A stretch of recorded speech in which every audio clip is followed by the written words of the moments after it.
Hey, deserving listeners, it's time to continue our journey with Nicole and Azan. Let's get to the show. To me, like Nicole, when I just talked to her, like it was different.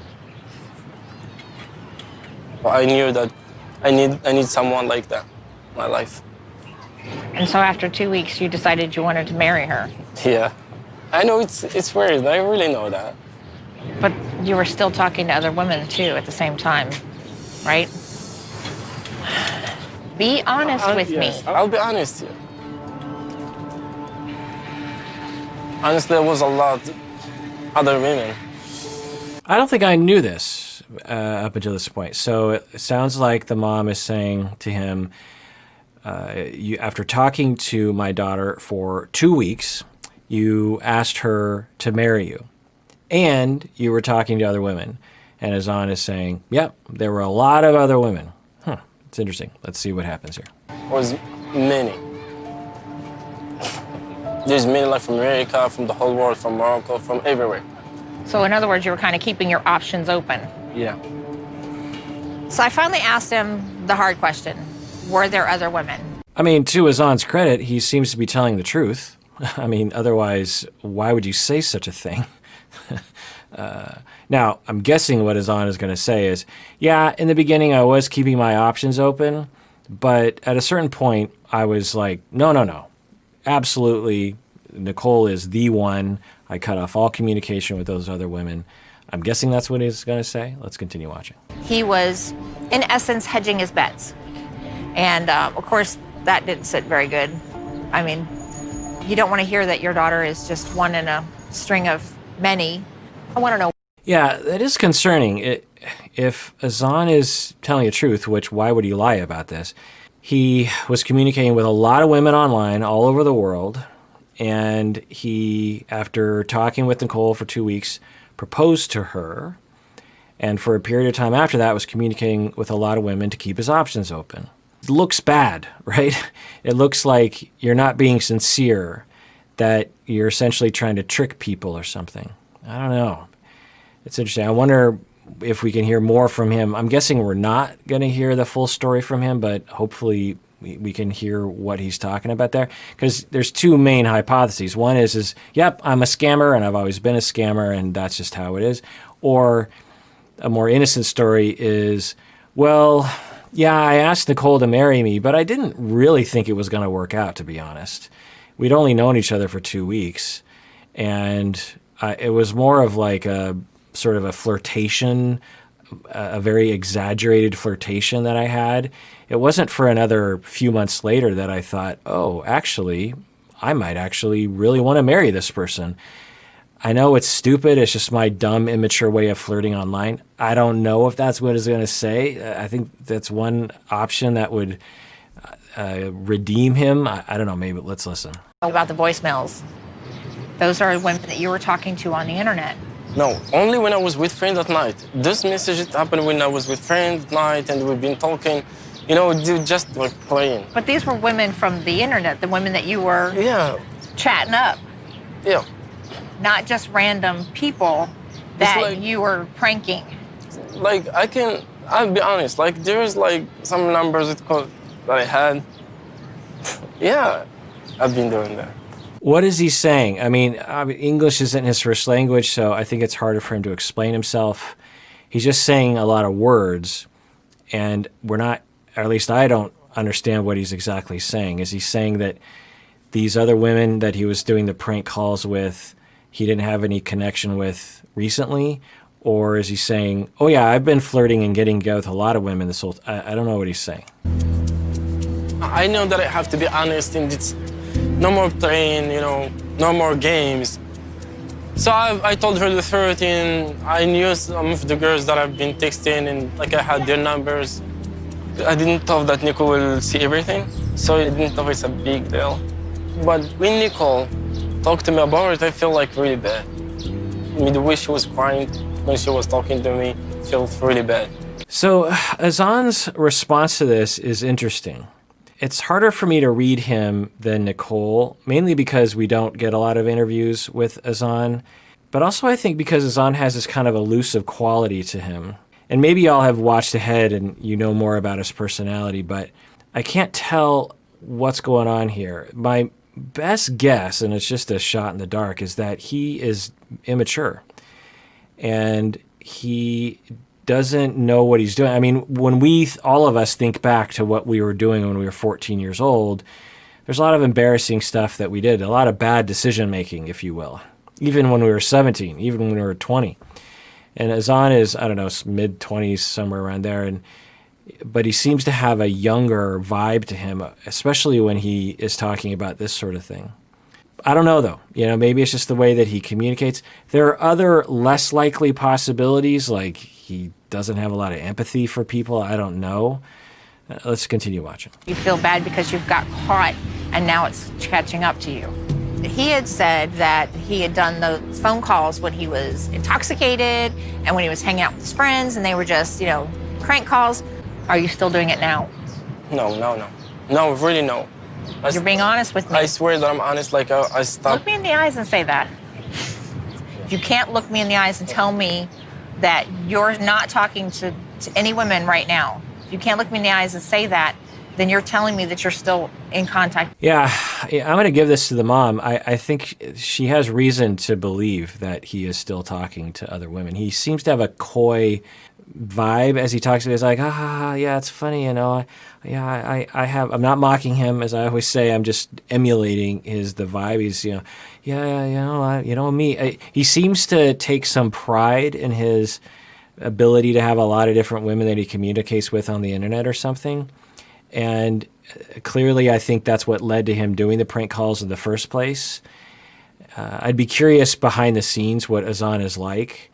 Is he behind the scenes just like talking with his friends, or just like, yeah, I've got tons of women. Yeah, sure, I'm getting married to this American woman, but I've got all these other women, and or if he secretly is like that or something. There are people like that when we don't have self-esteem and when we're immature and when we have bad decision-making skills. We might dabble in that sort of thing because we're trying to get self-esteem through flirting with other people. We need that attention to define us. And without that, it's hard to give up that attention. And because we haven't matured enough yet, or we haven't repaired from enough traumas in the past or something.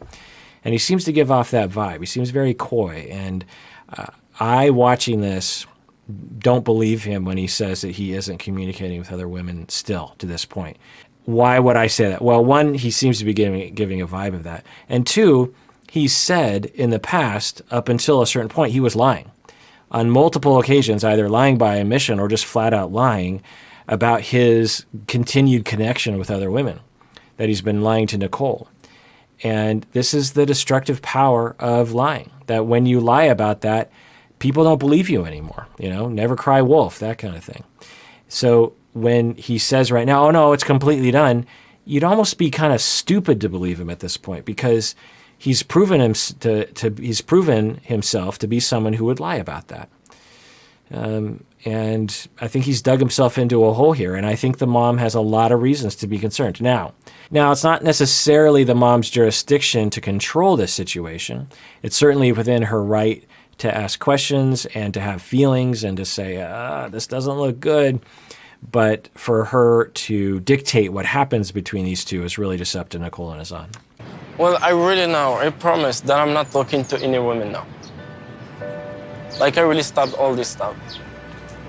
Did you actually physically meet up with me? No, I swear that I didn't meet any one of them, like, physically.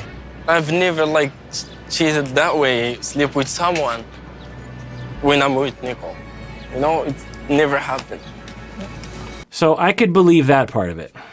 Strangely, I, of course, have no idea. But based on what we've heard, I could see if I was to put money on the table in terms of, like, different scenarios, I would put money on that he's telling the truth right there. But when it came to the bet of, is he communicating or not with at least some women in a flirtatious way through the phone, I would put money on he still is with at least one person. But who knows? It's just the thing is, because he lies and has said that he's lied about this up until this point, it's just hard to be able to trust him with what he's saying right now. No, none of that stuff. This is your fresh start. Yeah, I know. This is where you're going to begin again. It was hard to hear. I want better for Nicole and I want better for May. They want to go ahead and pick another date so that they can plan a wedding another time. I would say take a deep breath, give it some time. But this is the person my daughter loves. This is the person my daughter wants to marry. I believe in second chances, but to have a second chance, a true second chance, you basically have to start over. All right, kudos to the mom. She seems to be quite flexible in this moment. She's not hammering Azan in this moment. She's asking, I think, in a respectful way. And I think she deserves to ask those questions. I'm worried now about Nicole because I'm guessing the mom's going to tell Nicole, look, Azan hasn't been completely honest with you, and Nicole's going to be further hurt by that, which is just another reason why people, look, one, don't lie, and two, don't do anything that needs a lie. It's decision-making. Now, what do we do with our impulses? Let's say Azan he's having this rising impulse to flirt with other women. Well, I've talked with couples before, and actually some people have emailed in around this question that, it's okay to go to your spouse. So say you're in a situation where you're like, uh-oh, I'm heading down a road where I think something bad's going to happen. When you get to that situation, you can either say, I'm going to go down that road and hide it, or I'm going to tell my spouse what's happening right now. So to tell your spouse or to tell your partner what's happening right now, that's a real hard conversation. To go to your partner and say, so I've been flirting with someone at work for a while and nothing's happened, but I just feel so guilty and ashamed of myself, and I'm worried about what this means, and I feel like maybe we should go to therapy, or I should go to therapy. I don't know what's happening, but I just want to tell you before anything happens that for the past couple of weeks, like this has been happening, and this has been happening, and this has been happening, and we haven't kissed or had sex or anything yet, but I don't know. I feel like if I don't tell you, something bad's going to happen, and I don't want that to happen, but I'm confused. Okay, that's a real hard conversation to have. That's a better conversation to have than cheating and then having to inform someone after the fact, or they find out, or whatever the case may be.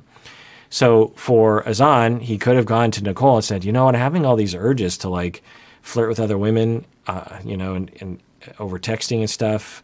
I don't want to have sex with them. I just feel like I like to flirt. I'm a flirtatious guy, particularly when I have a couple drinks with my friends. And I'm really sorry about that. There's lots of different often what people say is, well, you just gotta repress those urges. You gotta stop yourself. Well, okay, if that works. If that doesn't work, there's a lot of other options.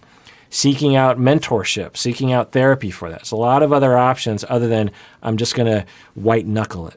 But it also means that we're gonna be watching. I need you to promise me that you will, and talk to Nicole about it, that you'll be man enough to say, Nicole, I was talking to other women. It's really a hard thing to say, That's what I need from you. I know that I have to talk to Nicole about all this soon, but I think it's the good time is waiting till her mom leave to America, then we could have something for us and then tell her everything. I will. I promise I will. You see his response when she points it out. He's smiling, and he's been doing this whole time. He's just like, oh yeah, it's just, and I don't know what that means. I don't know if it's because the activity of flirting with these other women online evokes a lot of fun times with his friends, like a very jokey time with his friends, or if it touches on something that he gets some self-esteem around. He's like, haha, yeah, that's my thing. I flirt with women online. I don't know if that's what's going on. It's just hard to figure him out. I wish that we could talk with his friends maybe, and they would tell us like, oh yeah, Azan, he's a dog. Or maybe the friends would be like, no, it's all innocent stuff. He loves Nicole, believe me. I wonder what his friends would say. All right, well, that does it for that episode of Psychology in Seattle, in which I watched 90 Day Fiancé, Happily Ever After. Let me know what you think in the comments, and everyone out there, please take care of yourself because you deserve it. You really, really do.